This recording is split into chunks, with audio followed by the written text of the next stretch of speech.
Welcome everybody, my name's Shoaib Ahmed and this is the Teaching and Learning Academy. Today's video is all about how to improve your exam results in the classroom. Doesn't matter what you're teaching, if you're teaching preparation for SATs, 11 plus, GCSEs, BTEC, A-levels, it doesn't matter. Today I'm going to share a tool with you that will make revision, assessment for learning and learner voice far more engaging in the classroom. It will create an environment of competitiveness. It will be using technology, which looks great on a lesson plan when you're being observed and looks great in an observation. So all of those things all wrapped into one. Great engagement, use of technology, and students actually being competitive in the classroom. So the first thing that we're going to do is we're going to set up an account with the website called Kahoot. Now, the first thing that we need to do is we need to open up a browser. This can either be Internet Explorer, Chrome, whatever your preference is. And in the toolbar, we just search for the website called Kahoot. And as you can see, we've got it straight away in front, but there's quite a few options here. We've got enter a pin here, and we'll come to that a lot later. But what we're going to do is we're going to click on kahoot.com here and go to the web page. As you can see, this is the Kahoot website. Now, what we're going to do is we're going to create ourselves an account. So we click on the sign up page, and once we've done that, we choose our status, whether we're a teacher, professional, personal, whatever we are. But for this demonstration and how to use it, we're going to go with the status of teacher, and I'm going to go with the option of I teach in a school. Once I've done that, this is what you get then. Now, it's important basically for safeguarding and GDPR that we keep our personal email addresses and our work email addresses for websites such as these totally separate. Now, what we need to do is we need to create an account with our work email address. So in this section, we will have our work email address go in, and then in this section, we'll make ourselves a password. So once you've done that, the next stage will allow you to log in to create. Now, once we've created our account or logged in with our account, created a password and a username, it will ask you for these questions. So country, wherever you're based around the world. Now I'm based in the United Kingdom, so I'll select United Kingdom, and my school name I'll leave maybe for later, just for GDPR purposes. And as we can see, we are all up and running.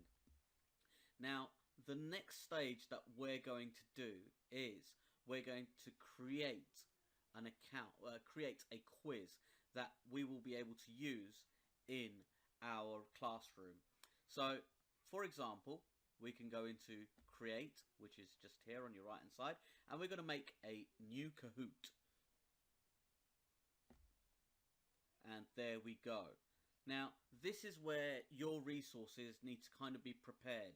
But like I said, this is a great interactive tool, and it's great for learner voice. Now, what we do here is we put our question in. So I, being a teacher from a business background, I'm going to type a question. What is the purpose of a cash flow forecast? Now, once I've done that, as you can see, you've got lots of other options on the screen. Now here, you have an option to actually personalize and make your quiz question a little bit more creative. Now, you can upload an image. So, for example, if I wanted to go into Internet Explorer and type in cash flow, do that, click on images, and pick something that's a graphic. Here we go, pick something nice and easy. We'll save that image into the PC. I'll just put it on the desktop for the argument, and there we go, that's saved. Now I'll go back into Kahoot and upload image. That's what I'll select, and I've saved that image in the desktop. Select and open, and as you can see, the image is there uploaded. Now here what we have is the time limit that you want to give your students for answering the question. The next is how many points they get for answering the question correctly. Now this one here, single select, if you've got more than one correct answer, then you can go multi-select, or if you've just got one correct answer, you can do single select. Now I'm just going to go with single select. So the purpose of a cash flow, and I'm just going to give some random answer for cash flow forecast, is count how much money you have not got. Monitor, and this is the correct answer, monitor the income and expenditure,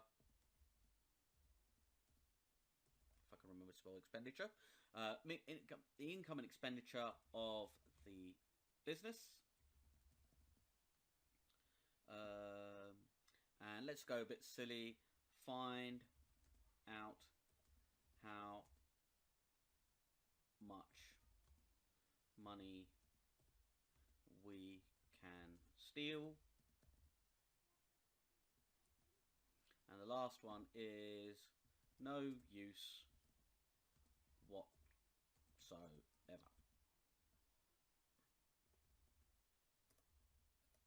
There we go. So that's done.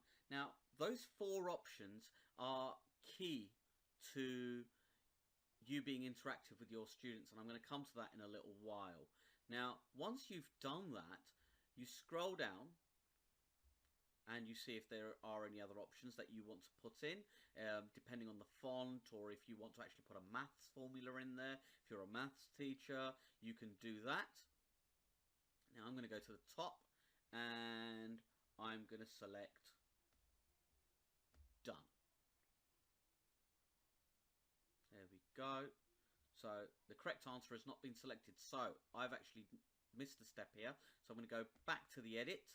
I'm going to select the correct answer, which is this one here, and it's saved it to my drafts. And actually, let's go with another question. Let's make 2 here today. Let's go add, and let's make it a true or false question. Those are also options. So you can have true or false, you can have a puzzle, you can have a poll, you can have slides, but I'm going to go with a true or false here. So here we go. HR means human resources.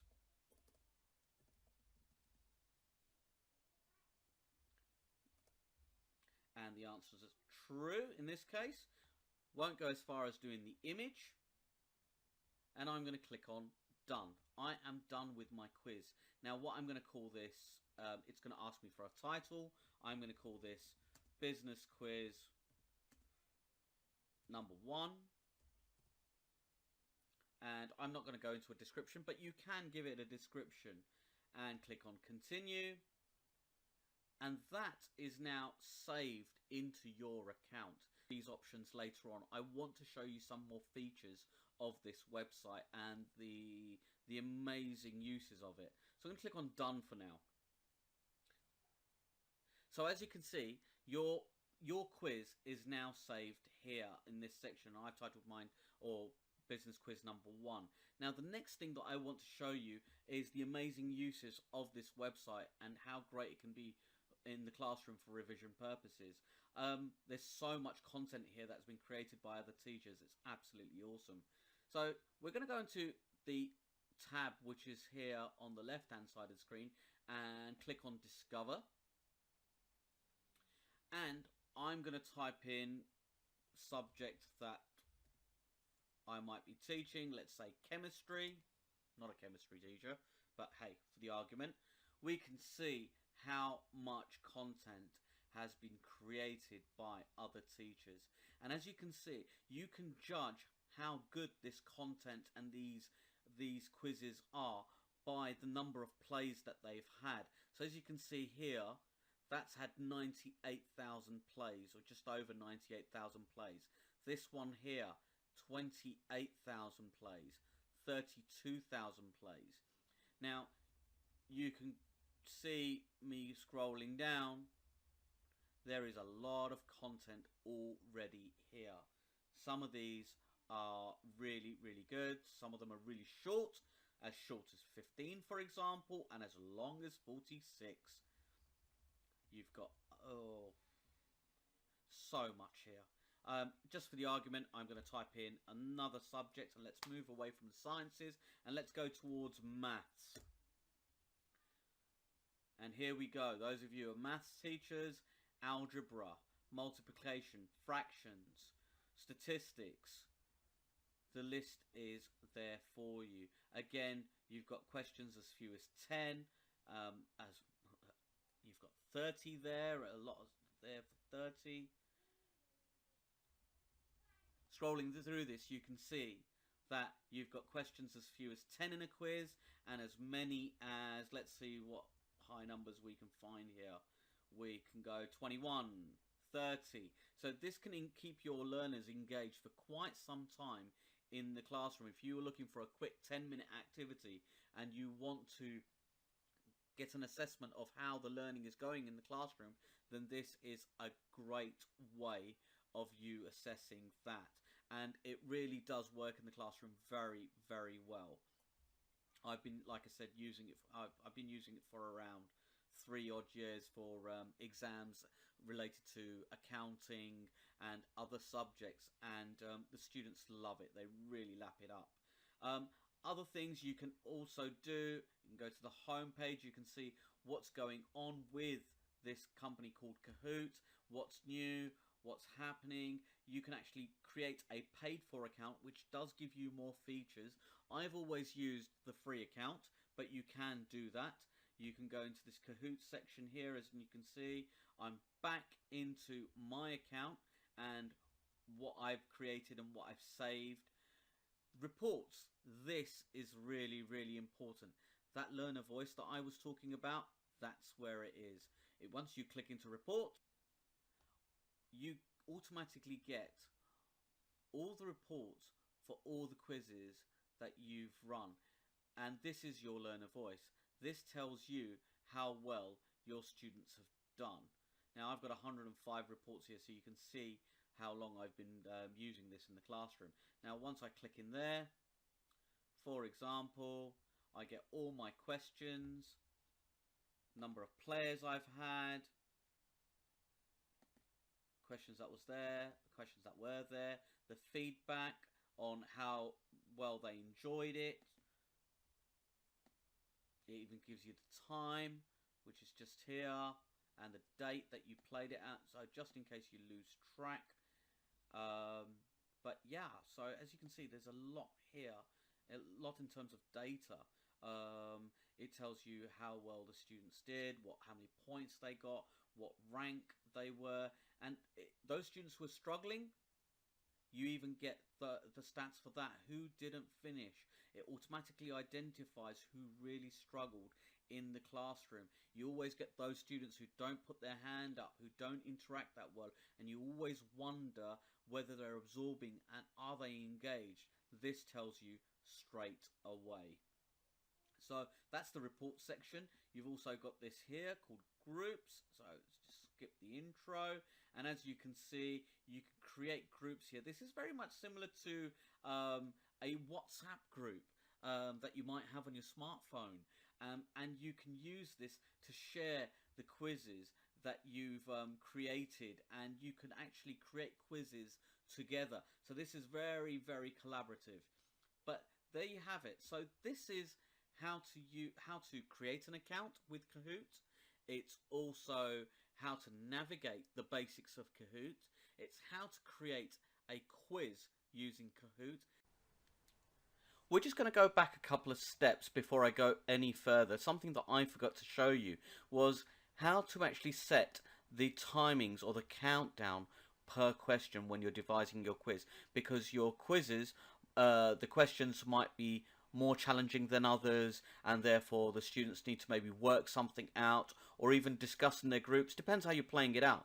So I just wanted to show you how to set the time. So if we just quickly go back into where we actually devised the quiz, and that's under your Kahoot menu, and you can see our quiz that we created earlier, business quiz number 1. If you go into edit and then let that load up on the screen, and this is your timing, a time limit per question. Now if I just click on that, you can see you get a whole load of options, anything up to you've got 4 minutes there. It never used to be that long. The max you used to get was about 90 seconds. But no, they've increased it now to 4 minutes. So you've got 5 seconds, 10 seconds, etc., etc. Now, depending on how challenging the question is, you can select appropriately.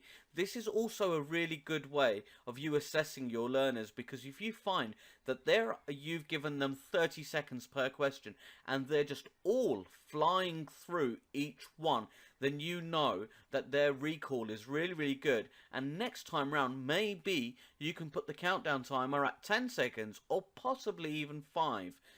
Just to get that quick recall in, and maybe the activity will be quick recall, 5 seconds per question, and you might have 10 questions, 15 questions just at the starter of a lesson. So it depends how you want to play with it. But yes, that was something I forgot to show you earlier. But there we go. Now once you've done that, I've selected 10 seconds for example, and you click on done, and we click on done again, and there we are, back to our Kahoot page of or the Kahoot menu with all our quizzes in it. So now what we're going to look at is how to actually practically use this in the classroom. So what we're going to do is we're again going to select business quiz number 1, and then what you do is on the left hand side of the page you come into play. Now this is the button that will activate the quiz.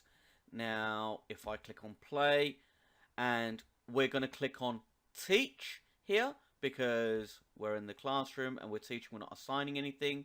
The next thing that we need to do here is we need to select classic, which is player versus player. You want the learners to actually play against each other. So quickly select on classic, and this is where Kahoot will start loading up your quiz.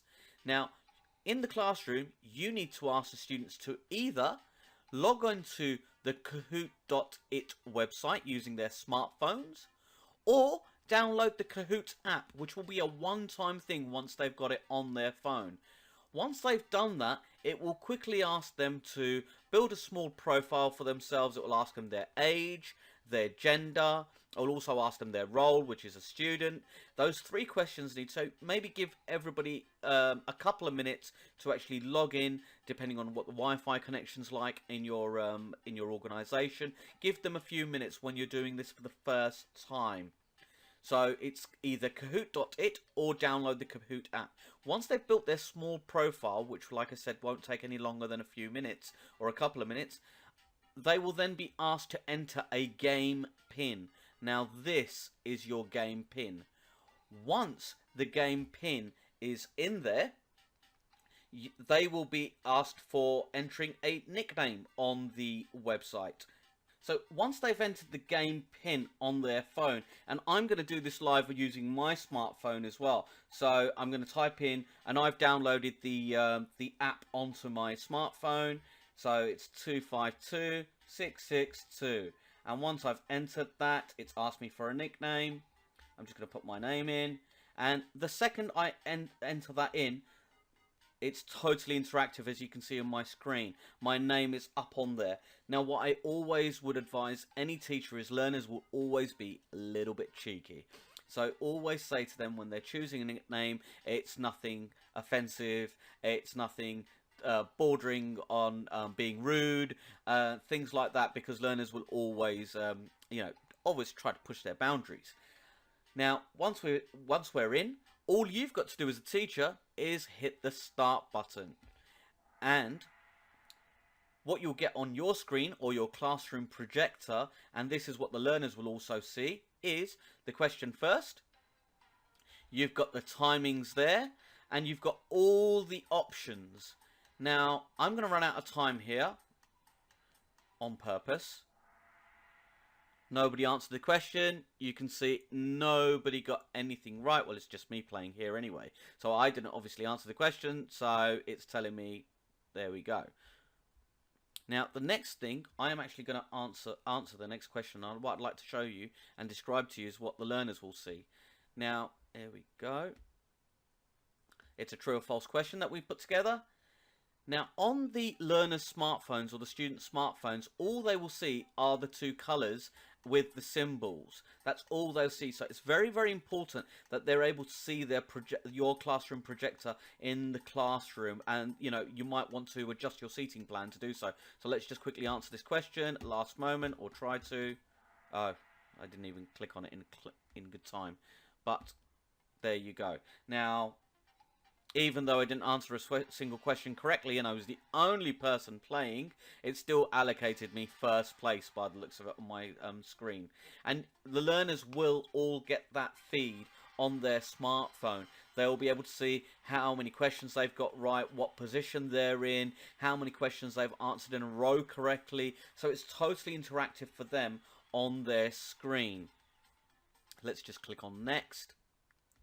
You can see here you've got this view full report. So if I click on that, for example, and you don't want to show this to your learners, you want to do this privately, you might want to take the projector off the screen, and here we go. It shows you how many players, how much time was spent on the quiz, who got how many questions right, who didn't finish.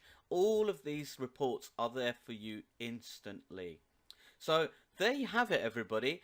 This is how to improve your exam results in the classroom. I've been using this tool for about 3 to 4 years now, and I found it very, very useful on all 3 counts, which I mentioned earlier. Not only for revision techniques for exams, but also for assessment for learning and for learner voice. The other thing to bear in mind with Kahoot, you don't only need smartphones in the classroom. You might be in a secondary school setting, you might be in a primary school setting teaching IT. Now, this is totally playable on PCs.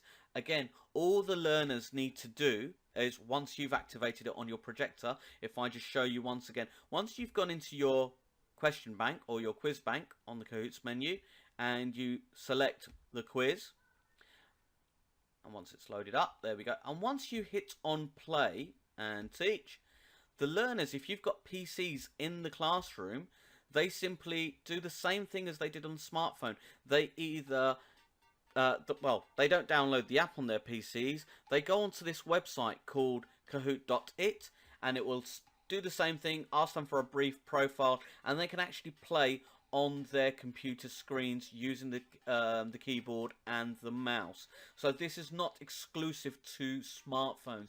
You can use this in an IT-based classroom. So there you have it, everybody. That is Kahoot, the Teacher's Edition.